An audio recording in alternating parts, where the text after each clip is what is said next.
അർജുനും ജാസ്മിനും സംസാരിക്കുന്നുണ്ട്. അപ്പൊ ജാസ്മിൻ പറയുന്നുണ്ട് എനിക്കും ഇങ്ങനെ മാറിയിരുന്ന് സംസാരിക്കാനൊക്കെ നേരത്തെ ഉണ്ടായിരുന്നു എന്നൊക്കെ പറയാം. അപ്പൊ അർജുൻ എന്താന്ന് ചോദിക്കുമ്പോൾ ഇപ്പൊ കുറച്ചുപേരൊക്കെ ഇങ്ങനെ മാറിയിരുന്ന് സംസാരിക്കുന്നുണ്ടല്ലോ, അപ്പൊ എനിക്കും അങ്ങനെ മാറിയൊക്കെ ഇരുന്ന് സംസാരിക്കാൻ ആളൊക്കെ ഉണ്ടായിരുന്നു പണ്ട്. എന്റെ ആദ്യം പോയി, ഇനി എല്ലാവരുടെയും പോണം എന്നൊക്കെ പറയാണ്. അപ്പൊ അർജുനും ശ്രീതു അതുപോലെ ഋഷി അൻസിബയുടെ കാര്യമൊക്കെയാണ് ജാസ്മിൻ പറയണത്.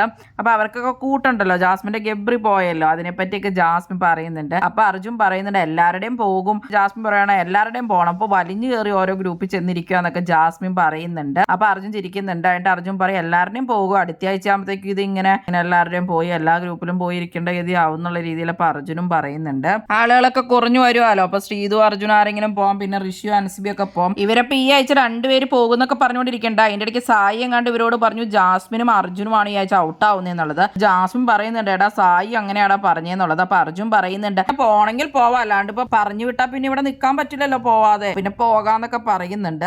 സായി അപ്പൊ ഇവിടെ മെന്റലി ഡൗൺ ആക്കാൻ വേണ്ടി പറയുന്നതായിരിക്കും, അല്ലാണ്ട് സായിക്ക് അറിയാലോ ഇവർക്ക് എന്തായാലും ഫാൻസ് ഉണ്ട് എന്നുള്ളത്.